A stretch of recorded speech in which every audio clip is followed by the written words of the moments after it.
ये प्रेस वार्ता एक और ज्वलंत विषय को लेकर है।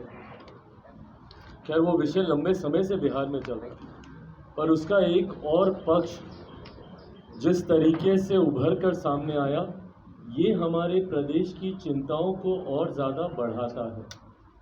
ये बात किसी से नहीं छुपी कि बिहार में किस तरीके से अपराधियों ने अपनी जड़ों को न सिर्फ मजबूत कर लिया है, बल्कि पूरे प्रदेश को अपनी गिरफ्त में ले लिया और मौजूदा सरकार कहीं ना कहीं असहाय दिखती है इन अपराधियों के सामने।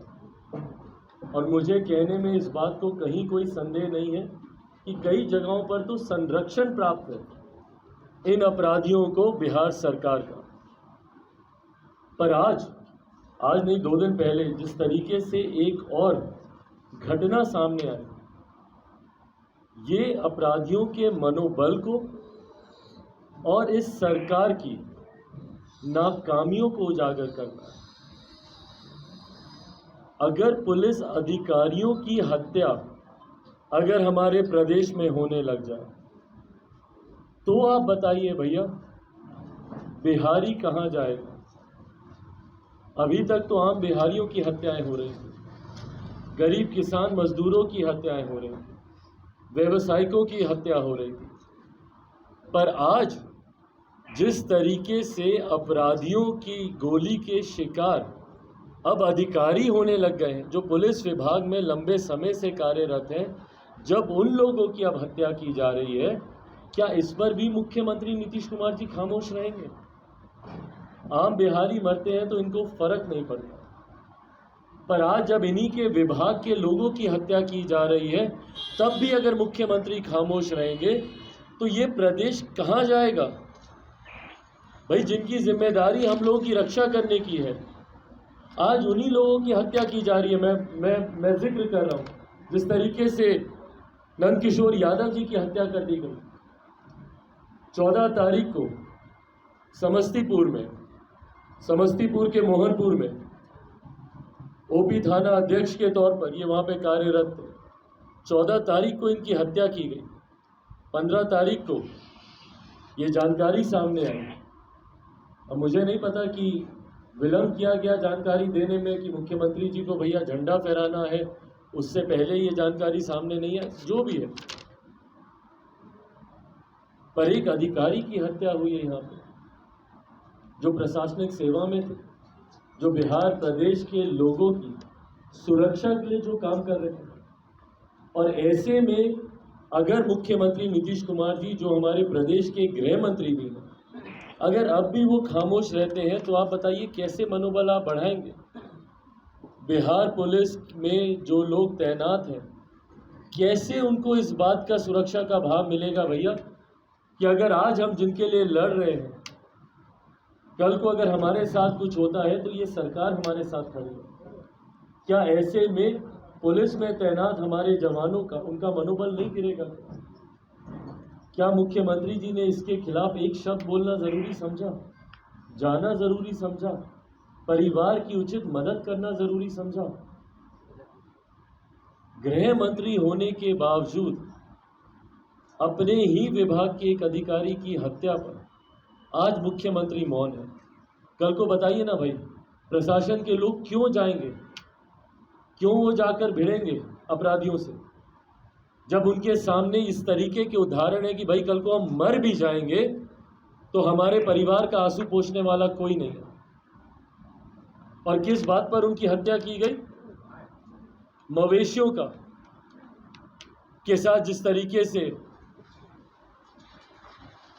अपराधी उनके साथ वो कर रहे थे, उसको लेकर उनकी हत्या की गई। उसके विरोध में ये अधिकारी वहां पर गए और उसके बाद मुख्यमंत्री ने एक शब्द इस पर बोलना जरूरी नहीं समझा। 15 अगस्त को जब वो झंडा फहरा रहे थे, शहीदों को याद कर रहे थे और बड़े बड़े ज्ञान की बातें कर रहे थे, और आज जब उन्हीं के राज्य बगल के जिला में समस्तीपुर की घटना, रहने वाले वो अररिया के थे, समस्तीपुर की घटना, और उस पर उन्होंने एक शब्द बोलना जरूरी नहीं समझा। बार बार इसी बात को हम कहते हैं भाई कि जब तक प्रदेश के मुख्यमंत्री, जो प्रदेश के गृह मंत्री भी हैं, जब तक वो सुरक्षा का भाव नहीं देंगे, और ये सुरक्षा का भाव अधिकारियों को भी देना जरूरी है भाई, तभी उनका मनोबल बढ़ेगा, तभी वो और मुस्तैदी से जाके, कोई लड़ने से डरता नहीं है भाई। और हमारे बिहार पुलिस के जवानों में इतनी क्षमता है कि वो सीने पे जाकर गोली खाएंगे और डट कर लड़ेंगे और सामना करेंगे, और वो कर भी रहे भाई, कर भी रहे। सामने इतने अपराधी होते हैं, अकेला एक जवान जाकर उनसे भिड़ जाता है, डरता नहीं है वो। पर कम से कम एक सुरक्षा का भाव तो वो चाहता है इस सरकार से कि आज हम आपके लिए लड़ रहे हैं और सर्वोच्च बलिदान देने को तैयार हैं हम आपके लिए, पर हमारे जाने के बाद हमारे परिवार का क्या?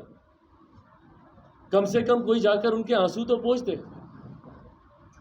और इसी तरीके की एक और घटना, और ये तमाम ये लोकतंत्र की ये स्तंभ है। जो लोग बोलते हैं कि लोकतंत्र की हत्या की जा रही है, मुख्यमंत्री नीतीश कुमार जी जब INDI गठबंधन के साथ जब ये जाते हैं, वहाँ जाकर ये बड़ी बड़ी शब्दावली का इस्तेमाल करते हैं। फैशन बन गया आजकल बोलना।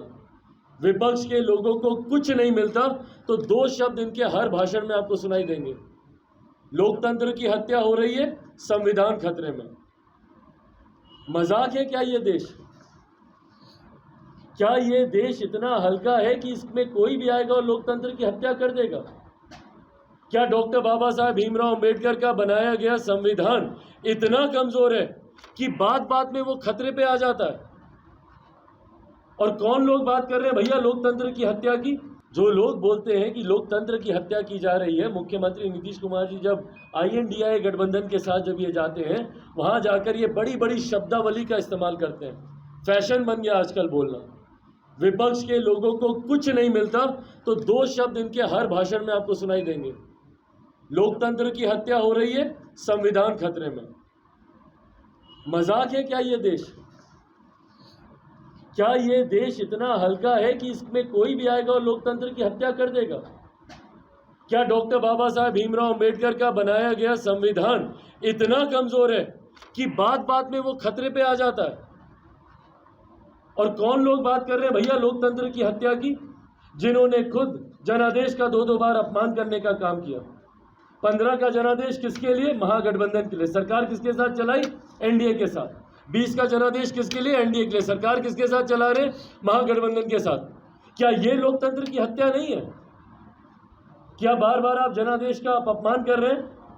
रहिएगा इस गठबंधन में, ताकिएगा उसमें, रहिएगा उसमें, ताकिएगा इधर।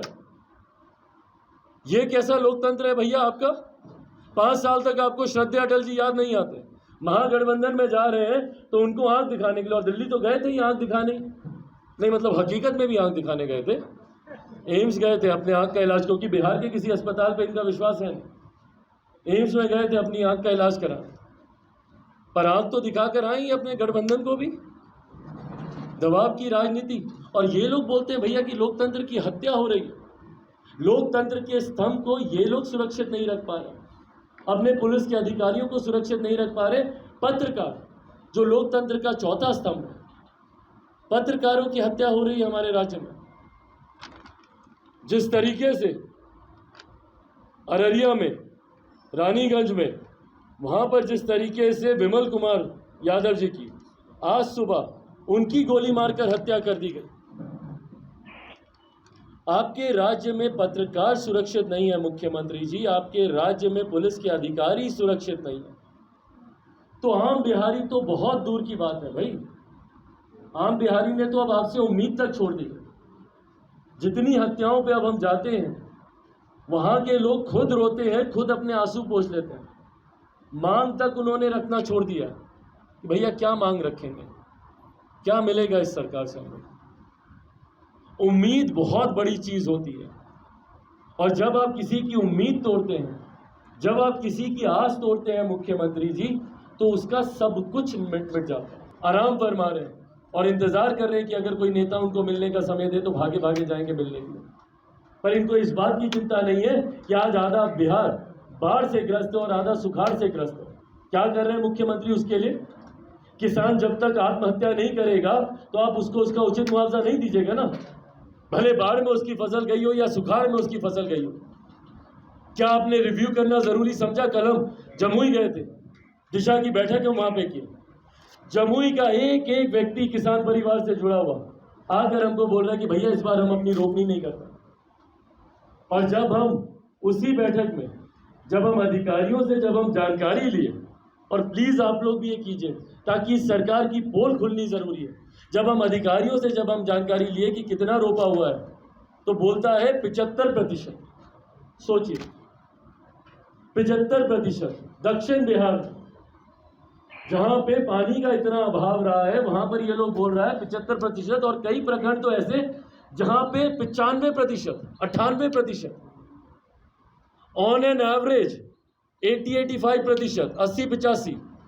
जो सबसे कम वाला प्रखंड हमारे यहां रहा है उसमें भी 65% ये लोग दिखा रहे हैं। सोचिए एक ऐसा जिला जहां पे हम मांग कर रहे हैं कि उसको सुखाड़ घोषित किया जाए, वहां पे कागज पे ये कार्रवाई।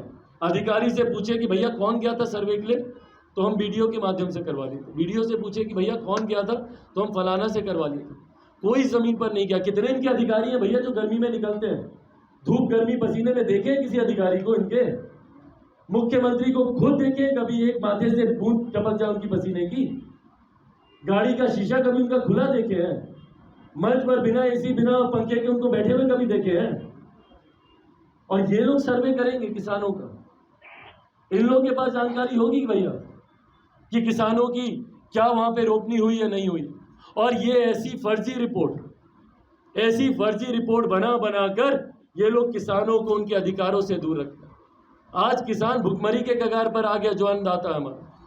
वही नॉर्थ बिहार में जाकर देख लीजिए, कोसी में किस तरीके से पानी उफान मार रहा है।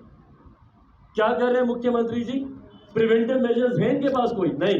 इंतजार करेंगे हाथ पे हाथ धरकर। अच्छा अभी उठने दो, पानी उठने दो, अभी तो कटाव शुरू ही हुआ है, कटाव का पानी घुसने दो। जब तक खेतों में नहीं जाएगा, जब तक गांव में नहीं जाएगा, घर में नहीं जाएगा, जब तक कुछ लोग डूब नहीं जाएगा, मर नहीं जाएगा, इनको थोड़ी लगेगा कि भैया विकराल परिस्थिति उत्पन्न हो गई। जब तक कोई मरेगा तब ना इनको लगेगा कि डूब के मर गया, इसका मतलब पानी आ गया। और फिर ये अपना उड़न खटोला निकालेंगे, ऊपर से जाकर घूमेंगे और बोलेंगे हाँ पानी आ गया। और ये वही है क्विंटल बाबा, कोसी के मसीहा बने फिरते थे। क्या हो गया भैया आपको? अब आपको जरूरत नहीं है इन लोगों की। क्यों? क्योंकि अब आप समीकरण के माहिर हो गए। हमको तो समझ में नहीं आता जब ये खुश होते हैं, मुस्कुराते हैं, जब लोग बोलते हैं कि भाई ये सोशल इंजीनियरिंग बड़ी अच्छी करते हैं। ये इनकी तारीफ है कि इनको क्रिटिसाइज किया जा रहा है? इनको खुद को समझ में आता है मुख्यमंत्री जी को? सोशल इंजीनियरिंग कोई तारीफ नहीं है मुख्यमंत्री जी आपकी। जातीय समीकरण को बिठा कर चुनाव जीतना, और इनको ये अस्त्र पता चल गया है, इसीलिए काम करना ये जरूरी नहीं समझते। क्या काम किया? उस दिन बोल रहे थे ना, हमारे ही सवाल पर एकदम भड़क गए थे कि भाई चिराग पासवान कैसे संसद में जाकर बोल दिया कि हम तीसरे नंबर की पार्टी हैं। तो आप लोग के सामने ही बोले थे, कुछ लोग बोलता रहता है, कहता है कि हम तीसरे नंबर की पार्टी हैं, जानता है कि 2005 में भी थे। तो प्रभु 2005 में थे, 2020 में फिर आप तीसरे नंबर पर आ गए, तो आपको आत्ममंथन करना चाहिए कि क्यों आ गए। बिहार की जनता ने आपको सराखों पे बिठाया था। ठीक बोल रहे हैं आप मुख्यमंत्री जी, 2010 में आपको सराखों पे बिठाया था इसी जनता ने, अपार बहुमत दिया था। कमियां आप में रही कि 2010 से 2020 आते आते उस अपार बहुमत से आप पुनः तीसरे नंबर की पार्टी बन गए। क्यों बने? ये आत्ममंथन कीजिए। आज किसी दूसरे की कृपा पर आप मुख्यमंत्री बने हुए हैं। क्या बोलते थे कि बीजेपी वाला हमको जबरदस्ती बना दिया। इतना जबरदस्ती बना दिया तो काहे नहीं राजद के सामने जाके प्रस्ताव रखे थे कि हम गठबंधन करेंगे, पर तब करेंगे जब आप में से कोई मुख्यमंत्री बनेगा। कहे जाके फिर उसी के मुख्यमंत्री बनकर बैठ गए वहां पे। 2020 में परिणामों के बाद तो बड़ा गला चीख के बोल रहे थे कि हम कहाँ बनना चाहते हैं। यही लोग बोला कि आप ही बनिए, आप ही बिहार संभाल सकते हैं। तो भाई राजद वाला तो नहीं बोलता कि आप ही संभाल सकते हैं, वो लोग तो बोल रहे हैं कि आप जाइए देश संभालिए, हम लोग आने को तैयार हैं। तो काहे नहीं जाके इस्तीफा दे देते, बना देते। पर हकीकत है कि इनकी कथनी अलग, करनी अलग, और ये तमाम घटना दिखाती हैं कि बिहार के लिए मुख्यमंत्री जी कितने गंभीर। आज जब जर्नलिस्ट की हत्या हो रही है, आज जब इनके खुद के पुलिस अधिकारियों की हत्या हो रही है, तो मुख्यमंत्री मौन है। आज जब बाढ़ सुखाड़ से बिहार ग्रस्त है तो मुख्यमंत्री खामोश है। दिल्ली जाकर बैठे हैं अपने राजनीतिक महत्वाकांक्षाओं को साधने के लिए ये बिहार की जनता देख रही है कि उनकी दुख की घड़ी में आज कौन उनके साथ खड़ा है। और यही कारण था कि 2020 में चिराग मॉडल इन जन भावनाओं का ही प्रतिबिंब था। इसी वजह से 2020 में ये तीसरे नंबर की पार्टी बनी। आज पेयजल की समस्या आप देख रहे हैं, सुखाड़ के इलाकों में चले जाइए भाई, पीने का पानी नहीं है। आप लोगों के भी परिचित कई ऐसे इलाकों में होंगे। हमारी खुद की लोकसभा में आप चले जाइए, अलीगंज में चले जाइए, सिकंदरा में चले जाइए, सोनो में चले जाइए, चकाई विधानसभा का प्रखंड, पानी के लिए लोग तरस रहे हैं, बूंद बूंद के लिए। और ये क्या है वो हरियाली वाला प्रोजेक्ट इनका, जन जीवन हरियाली, ये उसकी तारीफ करते नहीं थक रहे। नल का जल पहुंचाएंगे, कौन नहीं जान रहा भैया नल का जल क्या हो रहा है। पानी को लिफ्ट करा के आर्सेनिक वाटर उठा के ऐसी ऐसी जगहों पे भिजवा रहे हैं। राजगीर हम लोग जाते हैं, लोग जाते हैं स्किन के लाभ के लिए, जाकर डुबकी लेते हैं कि भैया पानी वहां का इतना अच्छा है तो डुबकी ले लेंगे तो जितने भी स्किन से जुड़े हुए रोग हैं वो बेहतर हो जाएंगे। वहां पे जाके आर्सेनिक वाटर ये जाके मिला रहे हैं, फ्लोराइड वाटर के ये वो कर रहे हैं। इनको समझ में आ रहा है कुछ बिहार में ये क्या कर रहे हैं। आज लोग एक एक बूंद के लिए तरस रहे हैं। बालू खनन पे ये रोक नहीं लगाएंगे, अवैध बालू खनन होता रहेगा। अमर उजाला अब आपके टीवी पर भी। अपने स्मार्ट टीवी पर YouTube पर सर्च करें अमर उजाला, चैनल सब्सक्राइब करें और देखें ताजा खबरें, वो भी HD क्वालिटी में। और हाँ, बेल आइकन दबाना ना भूलें ताकि हर खबर हो आपके घर। अमर उजाला, निष्पक्ष, निर्भीक, निरंतर।